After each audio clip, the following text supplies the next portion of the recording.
উপস্থিত আছেন এই বিভাগের বিভাগীয় প্রধান এবং এই বিভাগের সহকর্মীবৃন্দ, উপস্থিত আছেন এবং ডিগ্রি কলেজের শিক্ষক পরিষদের ভারপ্রাপ্ত কর্মকর্তা এর ভারপ্রাপ্ত সম্পাদক জিয়াউর রহমান, আর উপস্থিত আছেন ইংরেজি বিভাগের যারা শিক্ষার্থী, তাদের আমি সবাইকে শুভেচ্ছা জানাই।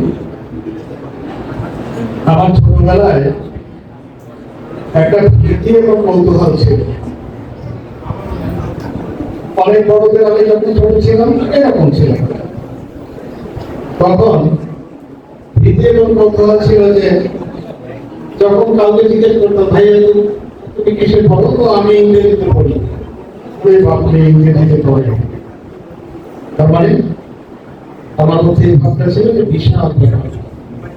তো আমি এই ধারণাটাকে এত বয়সে বুঝতে পারিনি, এখনো মনে করি যে ওই বাপরে এরা ইংরেজি পড়ে। তো যাই হোক, আমি প্রথমেই ধন্যবাদ জানাচ্ছি এই বিভাগের সহকর্মীবৃন্দকে যারা এখানে আমাদের একটু ডেকেছে কথা বলার জন্য। আমাদের তো সৌভাগ্য হয় না এইভাবে তোমাদের সম্মুখে কথা বলার, তো বলার অভ্যাস তো এইভাবে নাই, তবে ওই যে বলতে বলতে একটু করে বলা শিখেছি। তো যাই হোক, আমার অত্যন্ত ভালো লাগছে যে ইংরেজি ডিপার্টমেন্টের আজ এই ক্লাসটা ভরপুর।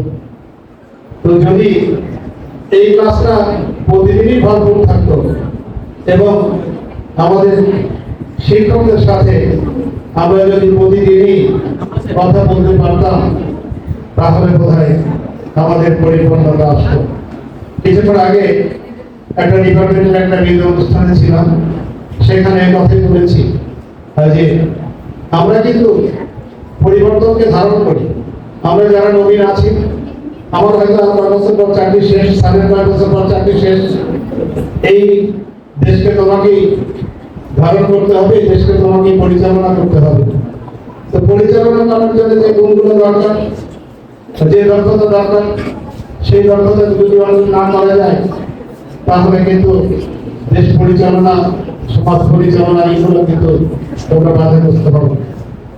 আমি বিশ্বাস করি যে অনুভূতিগুলো আমাদের থাকা দরকার।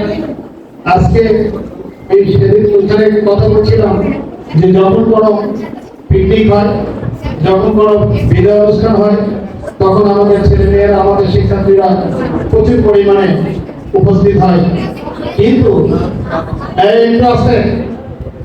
কিন্তু কোনো ক্লাস হবে সেই ক্লাসে কিন্তু আমরা দেখি না। যদি আমাদের এই ক্লাসগুলোতে যদি এরকম উদ্দীপনা থাকতো, তাহলে বোধহয় অর্জনটা আরো ভালো হতে পারত। আমরা যেমনটি দেখি যে 71 সালে যারা দেশের পরিবর্তন এনেছিল তারা কিন্তু তোমাদের বয়সেই ছিল, যারা 90-তে দেশের পরিবর্তন এনেছিল তারা কিন্তু তোমাদের বয়সেই ছিল, যারা 24 সালে দেশের পরিবর্তন আনলো তারা কিন্তু তোমরাই। অর্থাৎ এই বয়সটা ভাঙ্গা এবং গড়ার সময়। যদি তোমার জীবন প্রবাহে, জীবন নদীতে যদি স্রোতধারা না থাকে, ভাঙ্গা করার শক্তি যদি না থাকে, তাহলে কিন্তু জীবন স্থবির হয়ে যাবে। কোনো এক জায়গায় গিয়ে মরুভূমি, যেমনটি অনেক মরুভূমিতে নদী শুকিয়ে যায়, নদী মরে যায়, তোমার জীবন প্রবাহ যদি গতিশীল না থাকে, তাহলে কিন্তু একসময় জীবন স্থবির হয়ে যাবে। তবে যারা রাজশাহীর সন্তান, যারা এখন রাজশাহীকে দেখছো অথবা রাজশাহী আমাদের পদ্মা নদীকে দেখছো, আমিও তো রাজশাহীতে অনেকদিন, প্রায় বোধ হয় 30-35 বছর হয়ে গেল। তো পদ্মা নদীর তীরে দাঁড়িয়ে এই সময়গুলোতে দেখেছি যে কি গলতান পদ্মা, কি উত্তাল পদ্মা, এবার থেকে ওই পার নৌকা সোজা যাওয়া কঠিন ব্যাপার। সেই পদ্মা কিন্তু এখন মরে গেছে, পদ্মা কিন্তু আর প্রভাবন নাই, পদ্মা শুকিয়ে যাচ্ছে। পদ্মার যে আগের যে বেগ ছিল, সেই বেগ শুকিয়ে যাওয়ার ফলে দুই পারে বালি জমেছে, দুই পারে আগাছা জমেছে, দুই পারের জীবনযাত্রার মান কিন্তু কঠিন হয়ে যাচ্ছে। আমি এ দ্বারা যা বোঝাতে চাচ্ছি যে তোমার জীবন যদি একটা প্রভাবমান নদীর মতো গতিশীল না থাকে, তাহলে কিন্তু সেই নদীতে, সেই জীবন নদীতে অনেক পলি জমবে, সেই নদীর দুই পারে অনেক আগাছা জন্মিবে, সেই নদীর দুই পারে যারা অবস্থান করবে তারা একটা সুখবর ভূমি দেখতে পাবে। সুতরাং আমরা আমাদের যারা নবীন আছে তাদের কাছে অনুরোধ রাখবো, জীবনটা গতিশীল করি। এখনই জীবন, যে জীবনটা গতিশীল করে নদীর স্রোতের মতো দুই পারকে ভেঙে চুড়ে তারপরে নতুন পলি দিয়ে আবার দুই পারকে সাজায়। আমি আশা করছি যে লেখাপড়া যা হয়েছে হয়েছে, আরো একটু হলে হতে পারতো, আর একটু ভালো হলে আর একটু ভালো হতে পারতো। তোমরা যা অর্জন করলাম সেই অর্জনটি কতটুকু হলো সেটার উপলব্ধি হবে আরেকটু পরে। যারা নতুন, যারা পুরাতন চলে যাচ্ছ, তারা যখন 6 মাস পরে, 1 বছর পরে যখন চাকরি বাজারে গিয়ে প্রতিযোগিতায় লিপ্ত হবা, তোমাকে যখন প্রতিযোগিতা করতে হবে ঢাকা বিশ্ববিদ্যালয়ের ছাত্রদের সাথে, রাজশাহী বিশ্ববিদ্যালয়ের ছাত্রদের সাথে, অথবা পাবলিক বিশ্ববিদ্যালয়ের কোনো ছাত্রের সাথে, শিক্ষার্থীদের সাথে, তখন তোমার অর্জনের একটা তুলনামূলক সময় আসবে। তখন মনে হবে যে আর একটু করলে বোধহয় ভালো হতে পারত। আমরা পিতা মাতাকে দোষ দিই, আমরা প্রায় আমাদের পরিবেশকে দোষ দিই, কিন্তু আমার মধ্যে যে সম্ভাবনা ছিল, আমার মধ্যে যে শক্তি ছিল, আমার মধ্যে যে ভবিষ্যৎ গড়ার একটা দক্ষতা ছিল, সেই সম্পর্কে আমি কতটুকু কাজে লাগাতে পেরেছি, লাগাই আমি নিজের জীবনকে কতটুকু করতে পেরেছি, তা কিন্তু একটা বড় প্রশ্ন থেকেই যায়। যদি খালি এমনটি ভাবি, যদি এমনটি হতো জীবনটা, যদি এমন হতো, তো যদি কখনো সঠিক হয় না, যদির মধ্যে খালি যদি পাওয়া যায়, সব যদি কিন্তু মেলে না, তাহলে কি করতে হয়? সব জমিকে পিছনে ফেলে রেখে আমাদের সামনের দিকে আগা যেতে হয় ভবিষ্যতে ভালো কিছু পাওয়ার জন্য। তো ইংলিশ ডিপার্টমেন্ট ছাত্র যারা শিক্ষার্থী, অনেক ডিপার্টমেন্টে হয়তো বা শুধু লিখলেই পাস হয়।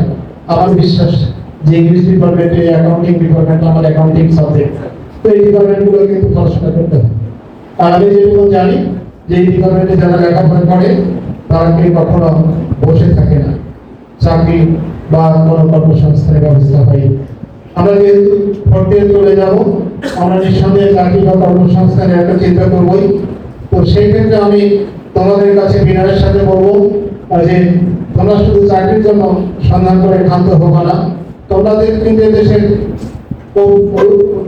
উদীয়মান করুন, তোমরাই কিন্তু এই দেশকে আগামী করো। সুতরাং শুধু চাকরির জন্য ক্ষান্ত হয়ে তোমরা তোমাদের জীবনটাকে হতাশায় বিদ্ধ করবে না, সাথে সাথে নিজেরা দরকার হলে এন্টারপ্রেনিয়রশিপটা গ্রহণ করবা, অর্থাৎ উদ্যোগী হবা। সেই উদ্যোগের মধ্যে দিয়ে যেমনটি তোমার কর্মসংস্থানের ব্যবস্থা হবে, তেমনটি আরো 5 জনকে কর্মসংস্থানের ব্যবস্থা করা যাবে। আমরা আরেকটি কথা বলি, সেটা হচ্ছে যে যেমনটি বলছিলাম যে আমরা প্রায় অভিভাবককে দায়ী করি যে আমাকে ভালো পরিবেশে লেখাপড়া করতে দেওয়া হলো না, আমাকে যথার্থ টাকা পয়সা দেওয়া হলো না। তো আমার বিশ্বাস যারা এইভাবে ডিগ্রি কলেজে লেখাপড়া করে তাদের প্রত্যেক অভিভাবকই চেষ্টা করেন তোমাদের পয়সাগুলো কিন্তু যথার্থভাবে দেওয়ার।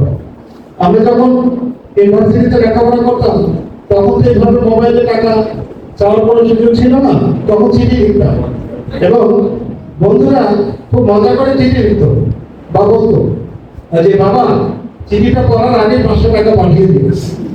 এভাবে বলতাম যে চিঠিটা পড়ার আগে 500 টাকা পাঠিয়ে দিন, তারপরে বাকি চিঠিটা পড়ে গেছে। তো দেখো যে আমার বিশ্বাস যে অভিভাবক যারা আছে তারা কিন্তু অনেক কষ্ট করে তোমাকে পয়সাটা দিচ্ছে। আজকে ভাই ছোট ভাইটা বই কেনার দরকার ছিল, বোনটার হয়তো একটা কাপড় কেনার দরকার ছিল, সেটা কিন্তু বন্ধ রেখে রাজশাহীতে আমার যে ছেলেটা কাছে আছে, হোস্টেলে আছে, তার পয়সাটা আগে পাঠাই, ওর প্রয়োজনটা পরে মেকআপ করবো। আর মা বাবার প্রয়োজন তো কোনো কথাই নাই, সে হয়তো সব প্রয়োজনকে অপ্রয়োজনে ভেবে তোমার জন্য পয়সা সংগ্রহ করছে। সুতরাং আমার প্রশ্ন, তাদের কষ্টের পয়সাটুকু সবটুকু কাজে লেগেছে, যদি না লাগে তাহলে কিন্তু তুমি এইটুকুনের জন্য দায়বদ্ধ। তুমি এই দায় কোনোভাবেই কিন্তু এড়াতে পারো না। আমি ওইখানে একটা কথা বলছিলাম যে কারাপশনের বাংলাটা কি স্যার দুর্নীতি। তো দুর্নীতি দুর্নীতি একটা ব্যাপক শব্দ। এটাকে যদি ভেঙে শ্রেণীতে বিভক্ত করা যায় তাহলে সেই শ্রেণীর মধ্যে আরেকটা শ্রেণী পড়ে যে আমি আমার অর্পিত দায়িত্ব কতটুকু পালন করতে পেরেছি। আমি একজন টিচার, আমার যে দায়িত্ব ছিল আমার ছাত্রদের ক্লাস নেওয়া, আমার যে দায়িত্ব ছিল আমার ছাত্রদেরকে মোটিভেট করা, আমার যে দায়িত্ব ছিল আমার ছাত্রদের শুদ্ধ প্রতিভাকে জাগ্রত করা, সেগুলো আমি করতে পেরেছি। আমাকে তো নিয়োগ দেওয়া হয়েছিল কাজের জন্য, একটা দক্ষ মানব গোষ্ঠী গঠন করার জন্য। যদি সেগুলো করতে না পারি তাহলে কিন্তু কারাপশনের একটা শ্রেণীতে আমি পড়ে যাই, আমার মনে হয়, আমার ব্যক্তিগত মতামত। সুতরাং এই কারাপশনের আরেকটা শ্রেণীতে কিন্তু তুমিও পড়ে যাও। বাবার অর্জিত অর্থ, স্যারের ক্লাস নেওয়ার প্রচেষ্টা, তোমার সময়, এগুলোকে তুমি যথার্থভাবে ব্যবহার করতে পেরেছো। যদি ব্যবহার করতে না পারো আমার মনে হয় তুমিও বোধহয় জীবনের শুরুতেই এই কারাপশনটা করে ফেলেছো। যাই হোক, কথা কথায় অনেকটাই হার্ড হয়ে গেল। তাহলে আশা করি যারা আজকে চলে যাচ্ছ, যে ঘাটতিগুলো আছে লেখাপড়া, সেই ঘাটতিগুলো একটু ভালো করে আমি একটু অনুষ্ঠানে মানিত করি, যদি পারা যায় তাহলে একটু পরিপূর্ণতা আনবো। আর আমরা চাকরি সবাই না পেলেও উদ্যোগী হব নিজের চাকরি অন্যকে দেওয়ার জন্য, এবং সর্বোপরি আমরা মানবিক মূল্যবোধ সম্পন্ন মানুষ হব, যে মানুষটার সান্নিধ্যে সমাজ আসলে, রাষ্ট্র আসলে, পরিবার আসলে শান্তি আবাস হবে, শান্তি বাতাস হবে, সেই প্রত্যাশা রেখে আমি আমার বক্তব্য শেষ করছি। বাংলাদেশ ফিরে